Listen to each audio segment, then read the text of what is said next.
So we have a lot of challenges in our quest to get the backs of the American taxpayers.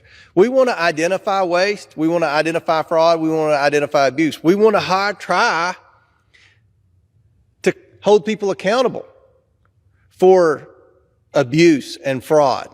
We would love to try to claw some of this money back. And in some instances, Secret Service with some of the fraud has been able to claw some of the money back that was spent fraudulently in the name of.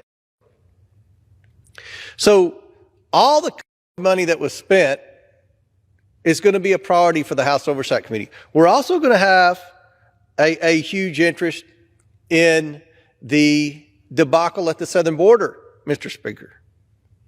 When you look at what's going on the border, and there's been no shortage of floor speeches on this side of the aisle over the past 2 years about that, we're concerned about some of the decisions that have been made at the top.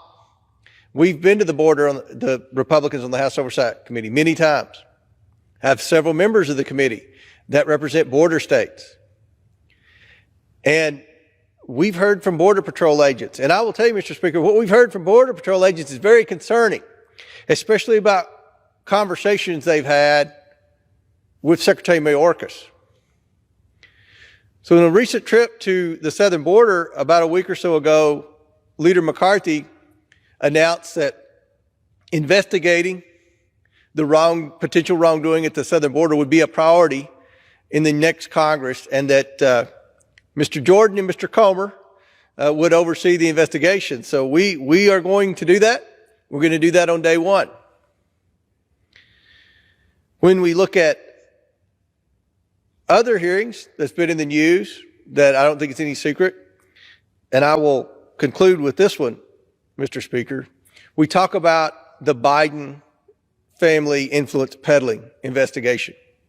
Now, there are some media outlets that have done a very good job of reporting accurately what the purpose of this investigation is. And then there are a whole lot of media outlets that have blown this off, and they say this is the Hunter Biden laptop investigation. That is not true. And let me be very clear. This is an investigation of the President of the United States to determine whether or not he and his administration is compromised because of the millions and millions of dollars that they have received from our adversaries in China, Russia, Ukraine, and even the Middle East. We look at all the decisions that this administration has made that we scratch our heads of why would they do this? Why would they do that? Why would they cancel the Keystone Pipeline? Why would they cut off drilling? Why would they make it harder to get permits? Why are they going to Saudi Arabia begging for more oil? Why are we trying to force electric vehicles in the postal fleet and the government? And why are we doing all of this stuff? And then you look at some of the business dealings that the president's family was involved in. And the one that strikes me is the most concerning, Mr. Speaker, was the one with CFC Energy, which is a Chinese energy company, was a Chinese energy company, and Hudson West, which is the company that the president's son was involved with, a company that the president's son also asked for keys to be made because of his partner coming in, which happened to be the current president of the United States. But regardless, there was a PowerPoint presentation on the laptop of the United States of America, map of the United States of America. It was in Chinese, and it had all these major natural gas suppliers listed. And the objective was to help this Chinese energy company not only purchase American liquefied natural gas, but also to help this Chinese company start by taking ownership in the drillers of natural gas in the United States. Now let's think about that. There's an outrage in this body, and there's an outrage in America over China buying farmland in Dakotas. Here we have an effort by the Biden family to help China take ownership of an American energy industry. I find that concerning, Mr. Speaker. We've been criticized for wanting to investigate this by many in the mainstream media, and I find that ironic considering that in the last administration, there were many investigations. In fact, they're still investigating the last administration. Now, I'm not going to comment on the last administration, whether these investigations are warranted or not. It's not up to me to decide. But what I will say is, we're going to investigate any potential wrongdoing in this White House. And at the very least, we're going to let the American people know exactly what was going on within this family. And it's not just the president's son, it's the president's brothers as well. This was a family business. They didn't manufacture anything. They weren't licensed to sell anything. They don't own any real estate. They don't have any employees. What was the business? I would argue it's influence peddling. But we're going to investigate that and see. So the one challenge I have, and that we will have providing oversight on this side of the aisle, from this side of the aisle, is to restore confidence in congressional oversight. Because let's just be honest, Mr. Speaker, and I blame both parties for this, congressional oversight doesn't have a lot of credibility. We've had a lot of high-profile hearings over the past decade that really haven't, unfortunately, amounted to a whole lot. There's been a lot of fishing, a lot of hearings, a lot of outrage, a lot of tax dollars spent, some pretty good information recovered, but at the end of the day, not a lot's happened. I blame, again, both parties, particularly the current chairman of the House Intelligence Committee, because many of his investigations were based on things that we now know, like the Steele dossier, that were not true. So this investigation with the President of the United States is based on interviews that we've already had. This is based on documents that we have, many in that laptop, which, by the way, the Washington Post has confirmed is a legitimate laptop. And then when the White House and the Democratic National Committee came out and said, oh, well, that may be the president's son's laptop, it's been compromised. There's been a folder added. CBS News did a forensic audit and proved that that is a legitimate hard drive that has not, and I repeat, has not been tampered. Now we find out from Elon Musk that there were people involved in the president's campaign, involved in the Democratic National Committee, and I fear involved in high levels of the government. We haven't gotten to that yet, but stay tuned. That were telling everyone, especially in the social media companies, oh, that's not true. That's Russian disinformation. Very concerning, because one must ask oneself, why were they doing that? What's on that computer? And don't tell me, Mr. Speaker, it's a bunch of pictures and videos. I don't care about the pictures and video. It's the data on there about the Biden family influence peddling with our adversaries across the globe. And that, Mr. Speaker, is why the House Oversight Committee will investigate the President of the United States for any potential wrongdoing and try to determine whether or not this administration is compromised.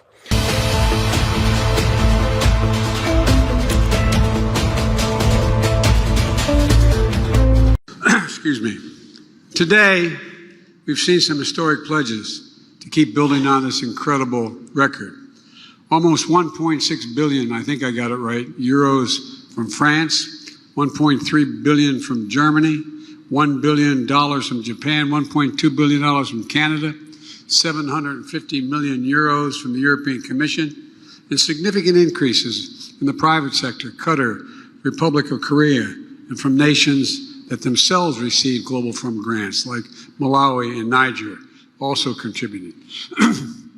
And as I pledge to all of you, the United States will donate $1 billion for every $2 billion committed by the rest of the world. So that means we're going to work.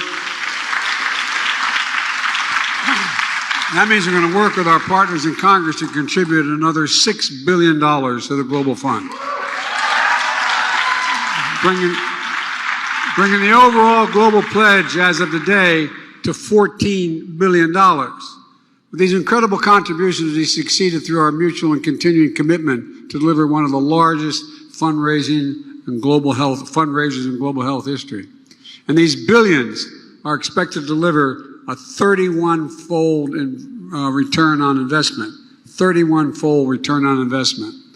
And in other words, for every dollar to fight these diseases, we expect $31 in health gains and economic returns, which also advances our progress toward meeting the goal of sustainable development agenda.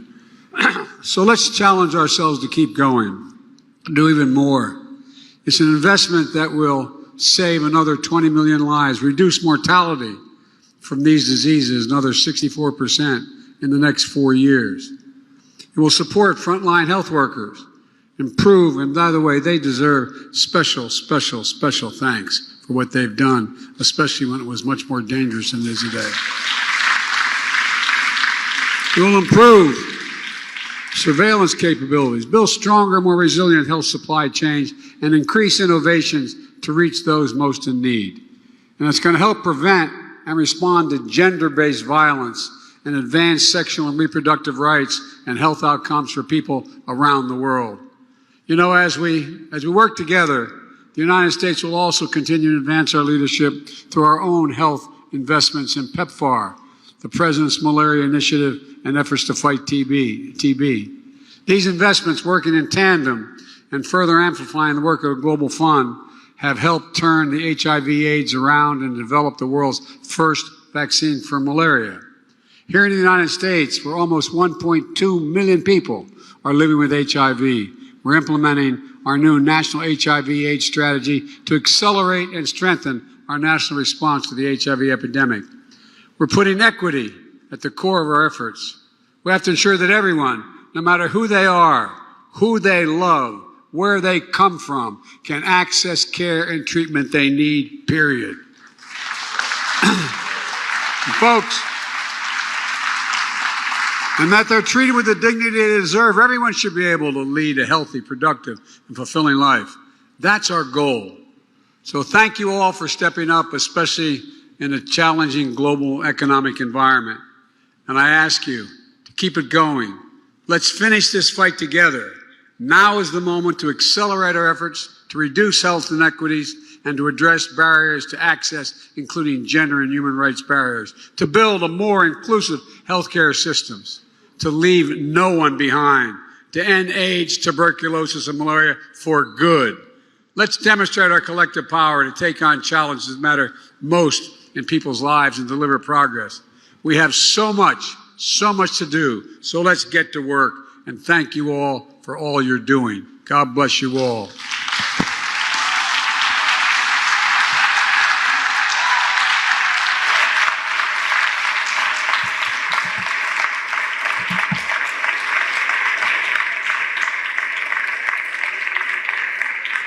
Mr. President, thank you.